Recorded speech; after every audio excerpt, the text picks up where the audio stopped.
प्रिय भाई एवं बहनों, आज हम आप लोगों को ये बतलाने जा रहे हैं कि गर्भस्थ शिशु को जन्म लेने के बाद पूर्व जन्म की बातों को भुला जाना।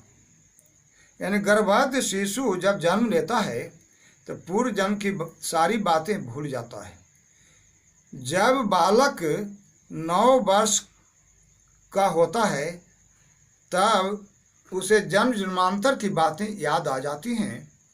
ऐसा सुखसागर को पढ़ने से हमें जानकारी प्राप्त हुई है और श्रीमद् देवी भागवत पुराण श्री देवी पुराण महाभागवत शक्ति पीठांक अध्याय 17 श्लोक 36 और 37 में माता भगवती दुर्गा की वाणी, जब गर्भस्थ शिशु अपनी माता के गर्भ से बाहर होता है तब वह जीव मेरी माया से मोहित होकर पूर्व जन्म की बातों को भुला जाता है। ये माता दुर्गा भवानी की वाणी है। देवी पुराण में अध्याय नंबर 17 श्लोक नंबर 36-37 में माता दुर्गा जी ने ऐसी बात बोली है।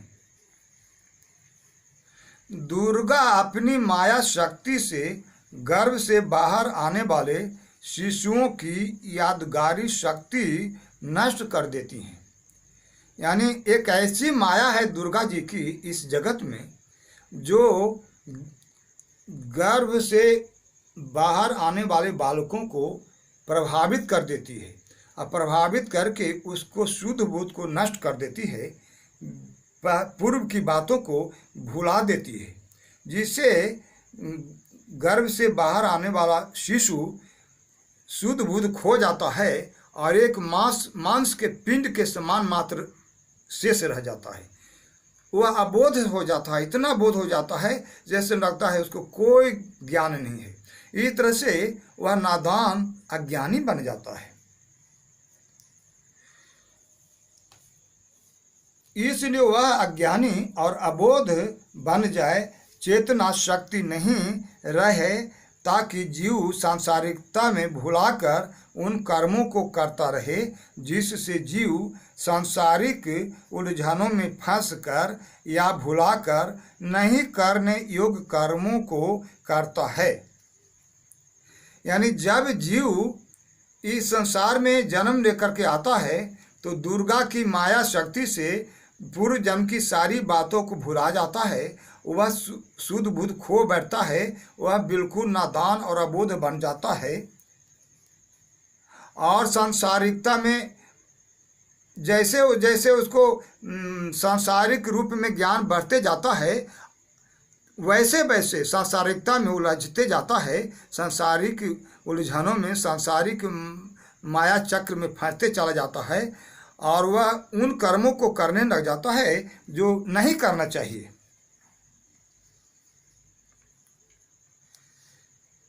मेरे द्वारा बनाया गया संसार दुर्गा जी इस तरह से इसलिए अपनी माया के द्वारा गर्भस्थ शिशु को बाहर आने पर उनके शुद्ध बुद्ध को भुला देती हैं ताकि उनके द्वारा बनाया गया संसार सुचारू ढंग से चलता रहे।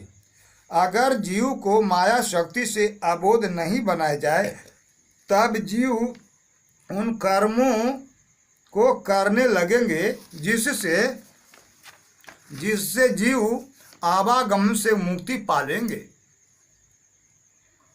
तब मेरा बनाया गया संसार का क्या होगा? ऐसा दुर्गा जी के मन में भाव है कि जब लोग मुक्ति पालेंगे तो जब मैं संसार बनाया हूँ उसमें कौन जीव रहेगा? जैसे मानव, दानव, देव, असुर, गंधर्व, यक्ष, किन्नर, पशु, पक्षी, कीट पतंग के रूप में सभी जीव भरे हुए हैं और सब मोक्ष पा करके परमात्मा के लोक में चले जाएं तो ये संसार जो बनाया गया है इसमें कौन नजर आएगा? इसीलिए दुर्गा जी की माया से सारे गर्भस्थ शिशु को पैदा होने को उपरांत उनका शुद्ध बुद्ध खो जाता है। ये दुर्गा जी की माया से ऐसा होता है ताकि संसार सुचारू ढंग से चलता रहे।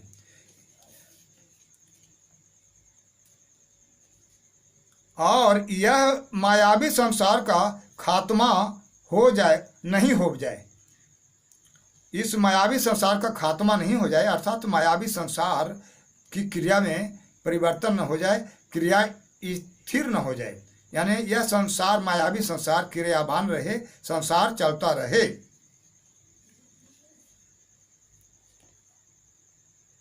फिर मालिकगिरी कौन करेगा?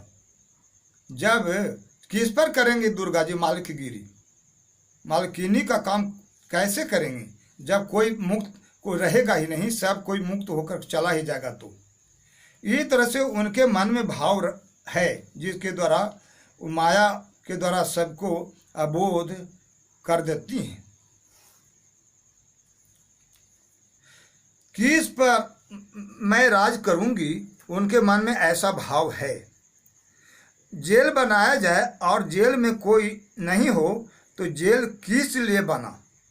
इसी तरह समझ लीजिए कि यह जो ब्रह्मांड है एक प्रकार का जेल है और इसमें सभी जीव,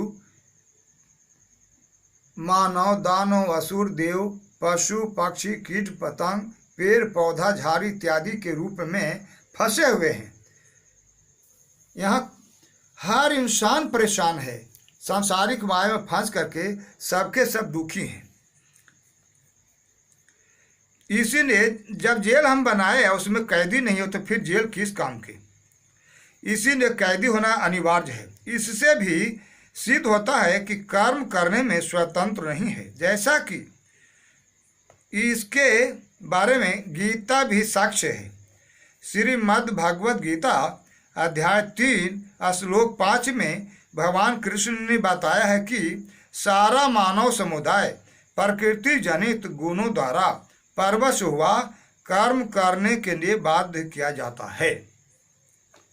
प्रकृति दुर्गा को कहते हैं, 3 गुण ब्रह्मा विष्णु महेश को कहते हैं। इस तरह सिद्ध हो जाता है कि वास्तव में प्रकृति द्वारा सभी मानव समुदाय की चेतना शक्ति सुषुप्त रखा जाता है, अर्थात दुर्गा के द्वारा सभी मानव की चेतना शक्ति को खत्म कर दिया जाता है ताकि पूर्व जन्म की बातें, अच्छाई और बुराई की जानकारी नहीं हो सके, उस सबको कोई ज्ञान नहीं हो, किसी भी जीव को, किसी भी मानव को ये ज्ञान नहीं हो कि हमने पहले क्या किया और इसका क्या क्या परिणाम भुगतने पड़े। जब ऐसा ज्ञान हो जाएगा तो फिर तो वह सचेत हो जाएगा और प्रभु की प्राप्ति का काम करने लगेगा। तो फिर इस मायावी संसार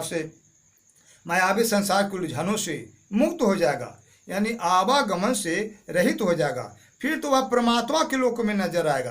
तो ये जो संसार बनाया गया है त्रिगुणात्मक के द्वारा, तो फिर इस संसार में कौन रह जाएगा? इस तरह से सिद्ध हो जाता है कि वास्तव में प्रकृति द्वारा सभी मानव समुदाय की चेतना शक्ति सुषुप्त रखा जाता है ताकि जीव संसार रूपी दलदल में फंसा रहे और संसार चलता रहे। इस तरह से गर्भस्थ शिशु के बारे में हम आप लोग को बतलाए कि जब वह माता के गर्भ में रहता है तो बहुतों जन्म की बातें याद रहती हैं, कब कितना पाप किया, कितना पुण्य किया, उसका क्या परिणाम भुगता, इसकी जानकारी हुआती है।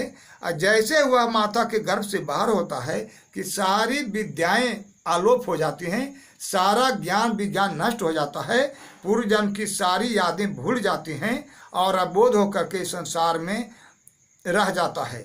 फिर धीरे धीरे सांसारिक तौर से ज्ञान प्राप्त करता है और फिर सांसारिकता के उलझनों में मायावी जालों में फंसते चला जाता है और इस तरह से जीव इस संसार में उलझ कर रह जाता है, यानी मोक्ष को प्राप्त नहीं करता, 84 में भटकते रह जाता है, तरह तरह से दुखों से संतप्त होते रहता है, तरह तरह से कष्ट पीड़ाओं को झेलते रह जाता है।